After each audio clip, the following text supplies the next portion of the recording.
하나님의 여호와의 궤는 법궤를 말하고 있죠. 그래서 하나님의 법궤를 다윗성으로 모셔 들어올 때에 얼마나 기뻐하고 즐거워했는가 하는 모습을 여기서 보여주고 있는 건데, 오늘 우리가 오전에 이 추수감사절 예배를 드렸습니다. 여기에 연관해서 오늘 간단히 말씀을 상고해 보고자 합니다. 추수감사절 예배의 뿌리는 이스라엘의 3대 절기인 초막절에서부터 이제 찾아볼 수가 있겠죠. 추수감사절은 이스라엘 백성들이 가을에 한 해의 추수를 기뻐하면서 하나님께 감사와 찬양을 올리던 절기였었던 이 초막절과 그 유래가 같다, 이렇게 말할 수 있을 것입니다. 신명기 16장 13절에서 15절까지 초막절에 대해서 이렇게 말씀하고 있어요. 너희 타작마당과 포도도 틀에 소출을 거두어 드린 후에 이래 동안 초막절을 지킬 것이요. 절기를 지킬 때에는 너와 네 자녀와 노비와 네 성중에 거하는 레위인과 객과 과와 과부와 함께 즐거워하되, 네 하나님 여호와께서 택하신 곳에서 너는 이래 동안 네 하나님 여호와 앞에서 절기를 지키고, 네 하나님 여호와께서 네 모든 소출과 내 손으로 행한 모든 일에 복 주실 것이니 너는 온전히 즐거워할지니라. 내 모든 초출이라고 하는 것은 이제 처음 난 것을 말하죠.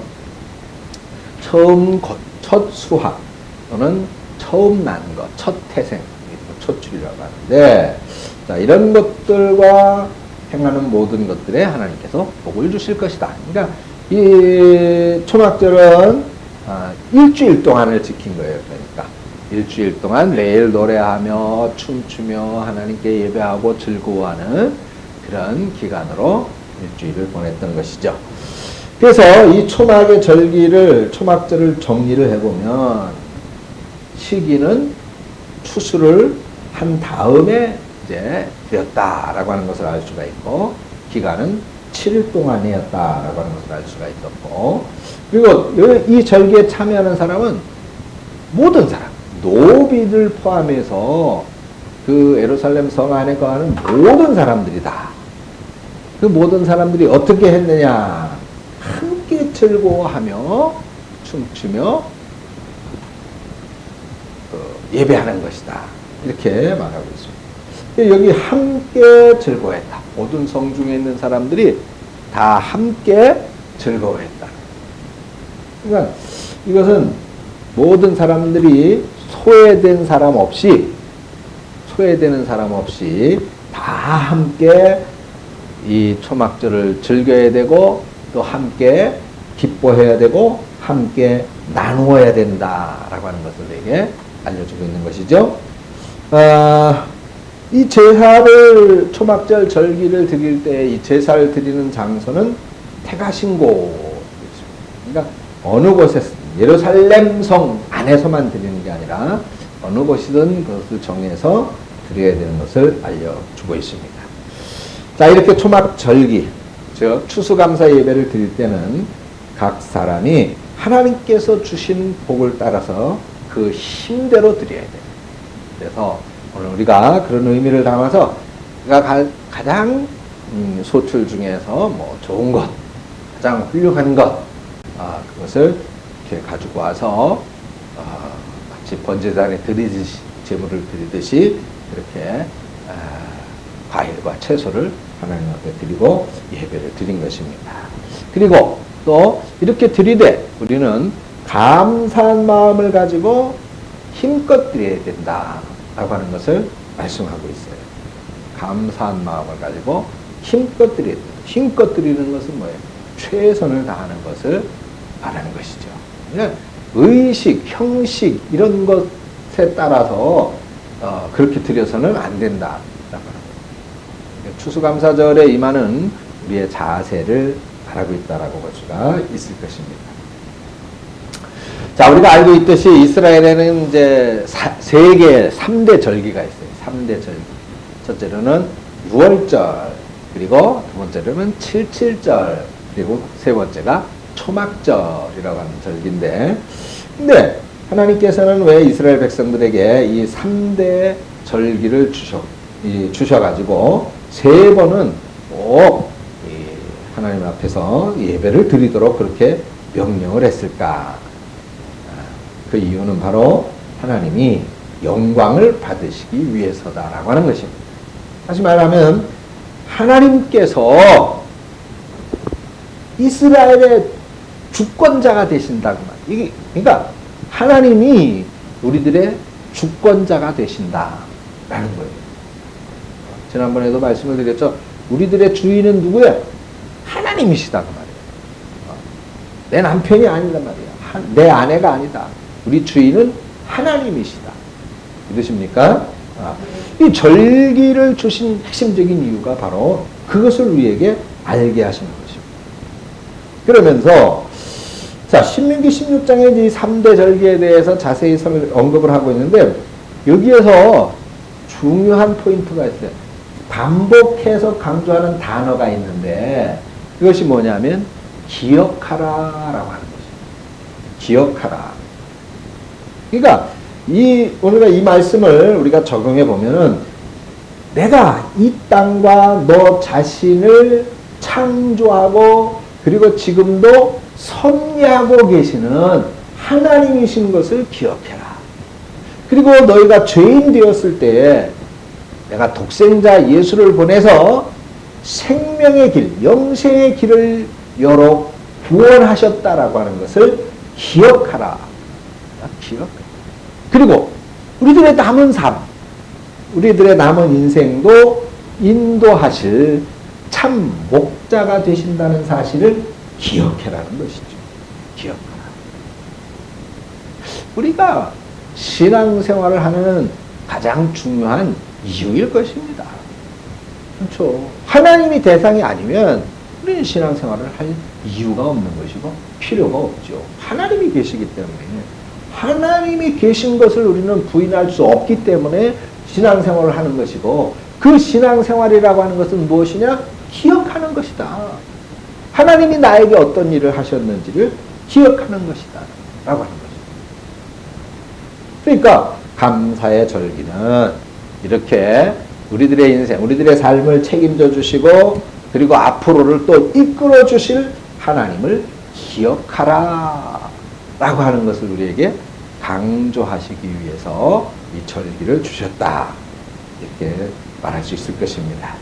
그래서 이렇게 우리가 오늘 오전처럼 절기를 지키면서 살아가는 것을 뭐라고 하느냐? 레위기에 보니까 거룩한 삶이다. 이렇게 말씀합니다. 거룩한 삶.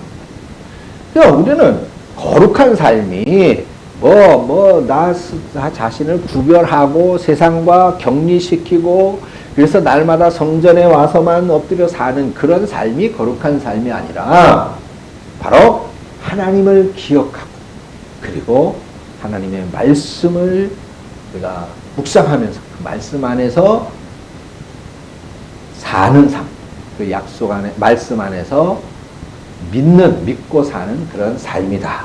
그 말씀을 지키면서 살아가는 삶이다. 그것이 바로 거룩한 삶이다. 이렇게 말씀하고 있는 것입니다. 사랑하는 성도 여러분들은 오늘 말씀에 견주어서 하나님의 말씀, 즉 하나님께서 절기를 주신 이유 하나님을 기억하고 그리고 우리를 구원하시고 우리의 미래를 인도하실 하나님을 기억하는 것이 절기의 가장 중요한 이유라고 할 것 같으면 그것이 바로 거룩한 삶이라고 할 것 같으면 우리 사랑하는 성도 여러분들은 바로 그런 거룩한 삶으로서 하나님을 기쁘시게 하는 그런 성도들이 되어지시기를 축원합니다. 자, 그러면 다시 이제 본론으로 들어가 보십시다. 자, 다윗. 여러분, 다윗 하면은 여러분들 떠오르는 게 뭐가 떠오릅니까? 다윗을 생각하면. 어떤 사람은 양치기 소년 다윗을 떠올릴 때 골리앗을 향해 물맷돌을 던져서 거대한 골리앗 장군을 쓰러뜨린 승리자 다윗을 생각할 수 있을 것입니다. 또 어떤 사람은 뭐 사울의 아들인 이 요나단과 깊은 우정의 관계를 아주 생명처럼 소중히 여겼었던 그런 친구, 좋은 우정의 사람 다윗을 생각할 수 있을 것이고, 또 어떤 사람들은 뭐 이스라엘의 위대한 왕이다, 그렇게 기억하고 계실 분들도 있을 것입니다. 아무튼 그런 것 하나하나가 다 모여서 다윗이라고 하는 이제 위대한 인물이 탄생하게 됐죠. 근데 오늘 본문에 보면은 이런 다윗에게 딱 어울리는 수식어가 있어요.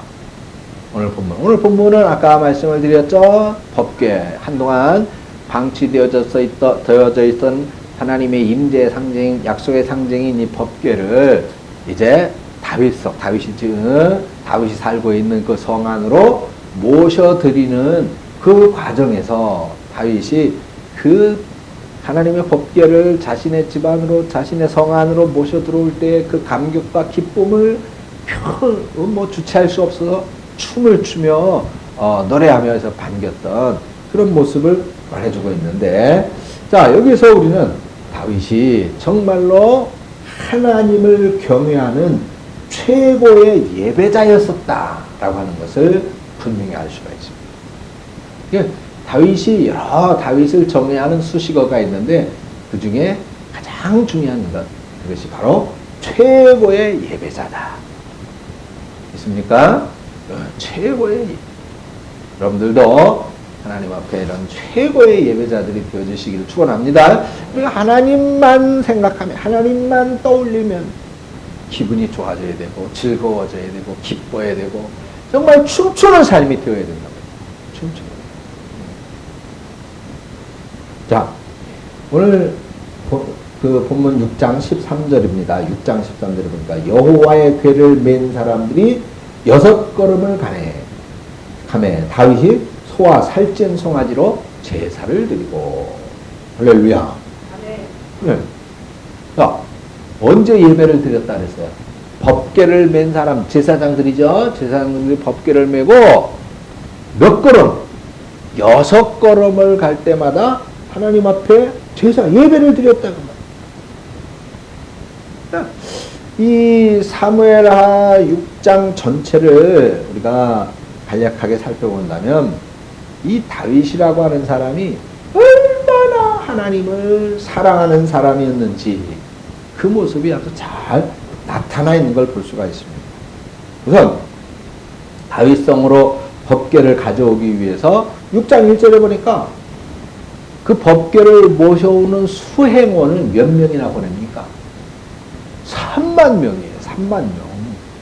얼마나 놀랍습니까? 단지 그거 매는 제사장 4명, 또는 앞에 인도하는 사람 1명, 뒤에 호위하는 사람 1명, 대여섯 명을 보낸 게 아니에요.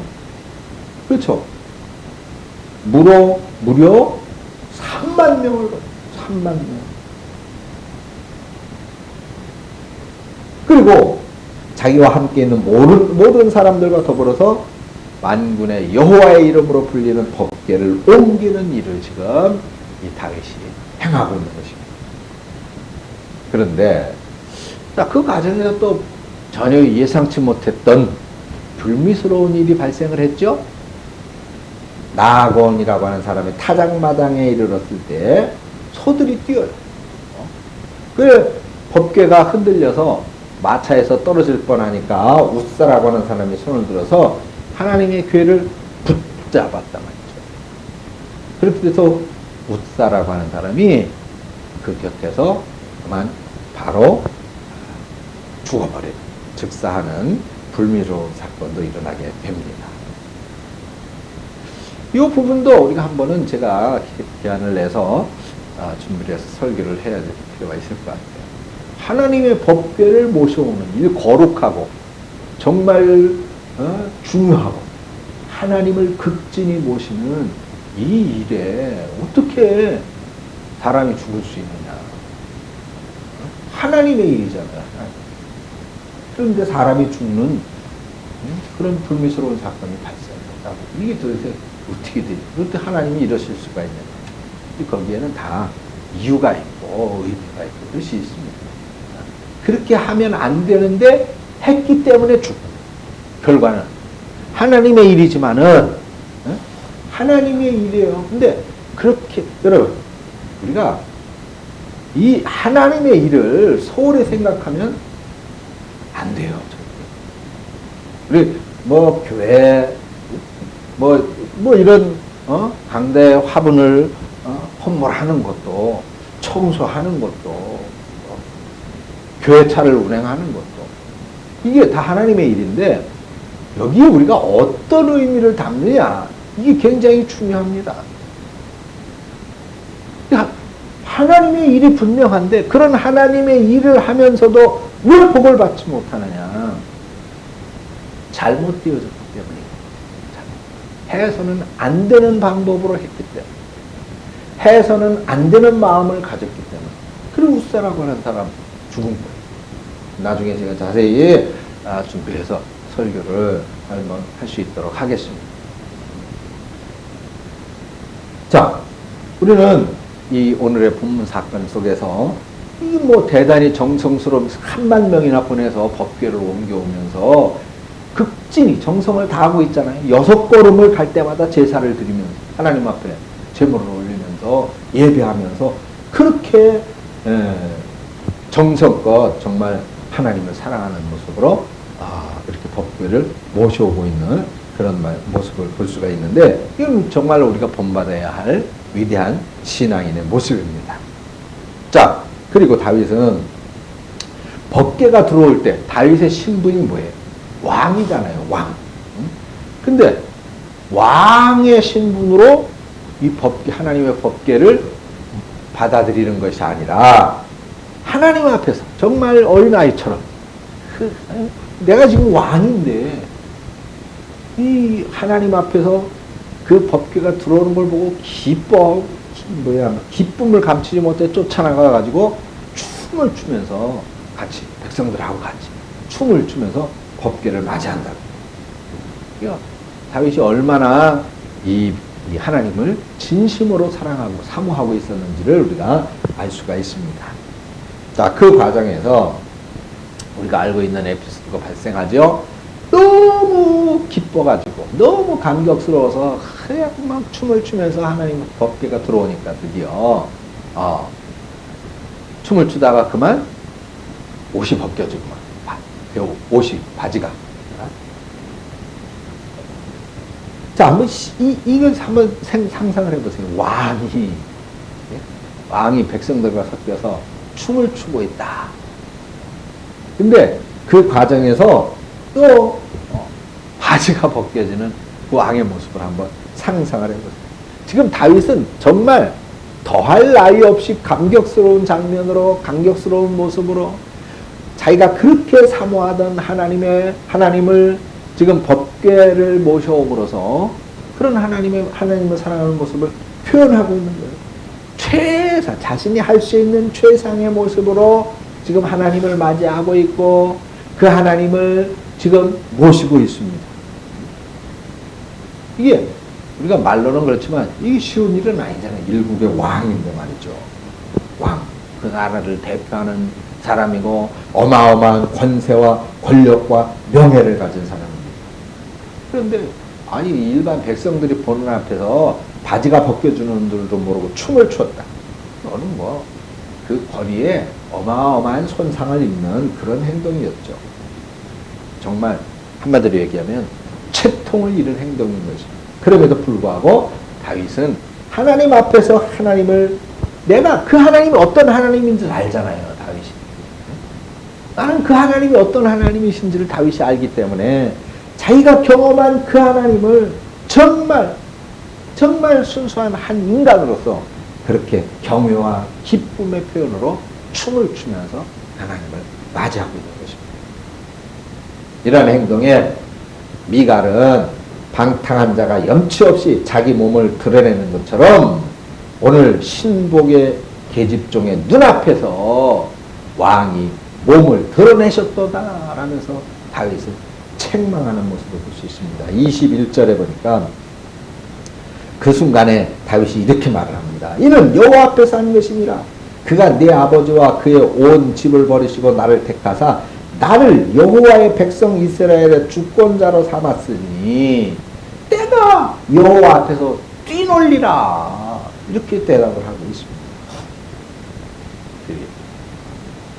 너희는 다윗이 그렇게 하는 것이 채통을 잃은 것이라 그렇게 책망을 하지만 다윗은 내가 이렇게 춤을 추는 것은 내가 정말로 내 삶 속에서 하나님이 어떤 분이신지를 알기 때문에 그 하나님이 나 같은 사람, 양치던 목자인 나 같은 사람을 이스라엘의 주권자, 왕으로 세워주셨으니 그래 내가 하나님 앞에서 춤추고 뛰놀지 않을 수가 있겠느냐 라면서 말하고 있어요. 이것은 내가 평상시에 하나님을 어떻게 생각하고 어떻게 여기고 있느냐라고 하는 것을 말해주고 있는 것입니다.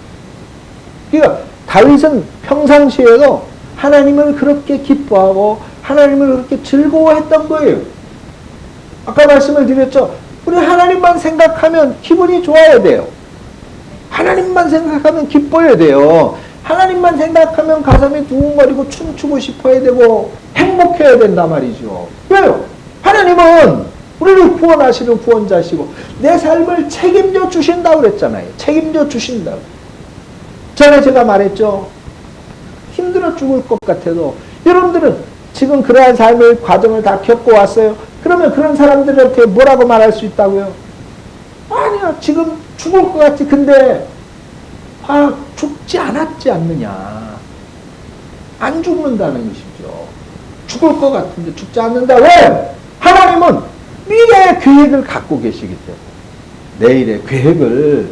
그 다윗은 평상시에 하나님이 나에게 어떻게 하셨는가, 나를 어떻게 하셨는가에 대해서 알고 있었기 때문에 그렇게 하나님을 기뻐하고 정말 춤추면서 하나님을 배울 때 즐거워하지 않을 수가 없었단 말이죠. 왜? 다윗의 삶에는 어려움과 고난이 없었습니까? 죽을 뻔한 경우도 여러 번이죠. 사울에게 쫓겨다니면서 간신히 목숨을 연명하던 때가 다윗에게도 있었잖아요. 그런데 아니 하나님 나를 왕으로 세워서 사무엘이라고 하는 선지자를 통해서 나에게 기름까지 부으셨고 네가 이스라엘 왕이 될 것이다 그랬는데 이게 뭡니까? 불평한 적 없잖아요.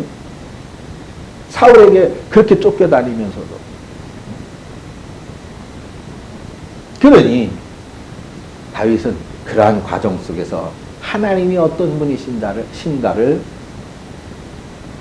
경험하고 체험해 왔던 거예요. 그래서 정말 우리는 이 다윗이 하나님을 평상시에 얼마나 기뻐하고 즐거워하고 정말 하나님께 감사하는 사람이었는가를 우리가 알 수가 있는데 우리는 이 다윗 왕이 하나님 앞에서 이렇게 뛰놀며 춤추며 살았던 이런 일상의 모습을 우리가 닮아야 될 줄로 믿습니다.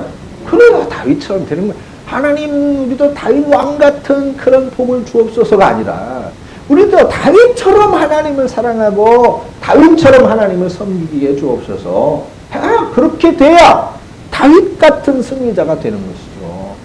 다윗 같은 위대한 승리자가 되는 거예요. 그래서 오늘 다윗이 하나님을 얼마나 극진히 모셨는지. 법궤를 맨 제사장들이 6걸음을 옮길 때마다 하나님 앞에 정성으로 소와 살찐 송아지로 제사를 드렸단 말이죠. 그런 것처럼 우리들의 삶에서도 성령께서 역사하실 수 있도록 정성을 다하고 힘을 다하는 예배의 모습 우리 본받아야 될 줄로 믿습니다.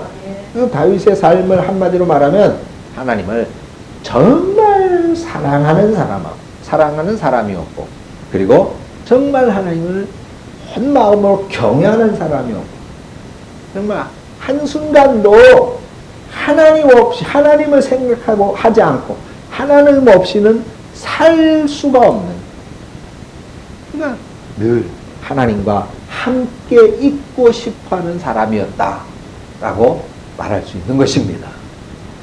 여러분들 하나님을 그렇게 사모하고 사랑하는 성도 여러분들 되어주시기를 축원합니다. 그래요. 하나님과 늘 함께 있고 싶어하는 사람. 아니, 여러분 생각해 보세요. 그런 마음을 갖고 있는 사람이 우울하겠습니까? 그런 마음을 갖고 있는 사람이 마음이 고통스럽겠어요? 힘들겠어요? 왜 주님께서 수고하고 무거운 짐을 진 자들아 나한테로 오라고 말씀을 하십니까? 근데 하나님 앞에 짐은 없나요? 짐이 있죠. 예수님 뭐라 그랬어요? 내 짐은 쉽고 가벼웁니다. 내 짐은 쉽고. 하나님이 초청하는데, 우리 주님이 초청하는데 우리는 당연히 그 하나님 앞에 나와야 되죠. 주님 앞에 나와야 돼요. 우리의 삶 속에서 모든 어두움의 그늘이 물러가고 생명과 평안의 부, 기쁨과 감사의 부, 여러분들의 심령 안에 가득 채워질 수 있기를 축원합니다. 다윗은 정말 하나님 없이는 못 사는 사람이었던 거예요. 하나님 없이는 못 사는 사람. 정말 하나님과 함께 있고 싶어하는 사람. 그래서 늘 다윗은 하나님을 바라보며 시를 지어 하나님을 찬송하며 수금을 타면서 하나님을 노래하는 그런 사람이었던 걸 우리가 알 수가 있잖아요. 그렇다면 이제 우리에게도 중요한 고백이 있어야 되겠죠? 내 삶에 하나님이 없이는 불가능합니다. 라고 하는 것. 내 삶에 하나님이 없이는 불가능합니다. 또 내 삶에 하나님이 없이는 행복도 없습니다. 하나님이 없이는 행복도 없습니다. 또 내 삶에 우리는 무능하기 때문에 하나님의 도움이 전적으로 필요합니다. 그렇죠? 하나님의 도움이 없이는 안 돼요. 그리고 내 삶의 이유, 왜? 오늘 내가 왜 사느냐? 내가 왜 살아야 되느냐? 그 이유가 뭐예요? 돈 벌기 위해서가 아니잖아요. 그죠? 무슨 명예와 권세를 얻기 위해서가 아니잖아요. 내 삶의 이유는 주님을 사랑하는, 주님을 찬양하는 것이다. 라고 하는 것입니다. 그것이 다윗의 고백입니다. 오늘 우리 성도님들도 감사절기를 맞이해서 우리가 감사의 이유를 찾아내게 될 때에 그런 신앙의 모습이야말로 거룩한 삶이고 그런 삶의 모습이야말로 정말로 하나님이 없이는 모든 것이 불가능합니다. 하나님 없이는 행복도 없습니다. 하나님이 오직 나의 도움이십니다. 그리고 내 삶의 진정한 이유는 하나님이십니다.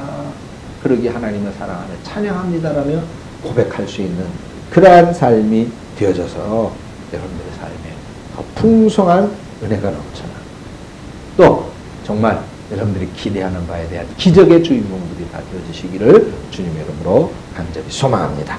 기도하겠습니다. 하나님 은혜를 감사드립니다. 오늘 추수감사절기를 맞이해서 우리가 감사를 찾아내는 거 중요한데 그런 감사를 찾아내는 삶이 바로 어떤 삶인가? 다윗처럼 하나님을 늘 바라보면서 하나님을 정말 사모하고 그리고 그 하나님이 없이는 한순간도 살아갈 수 없는 사람인데 그런 삶이 되어지기 위해서는 어떤 고백적인 신앙의 삶을 살아가야 하는지를 살펴보았습니다. 주님, 사랑하는 우리 성도들이 이러한 신앙의 고백을 담고 날마다 다윗처럼 주님으로 인하여 기뻐하고 즐거워하는 삶이 됩니다. 그 속에서 감사의 조건들을 찾아 주님 앞에 감사할 때에 다윗이 곳곳마다에서 모든 전쟁에서 한 번도 패한 적이 없이 다 승리해서 할 수 있었던 것처럼 우리 사랑하는 성도들과 마귀 사탄과의 싸움에서 한 번도 실패하지 말고 모든 믿음으로 승리하는 승리자 다윗 같은 우리 성도님들이 되어지도록 하나님께서 역사하시고 함께하여 주시옵소서. 예수님의 이름으로 기도합니다. 아멘.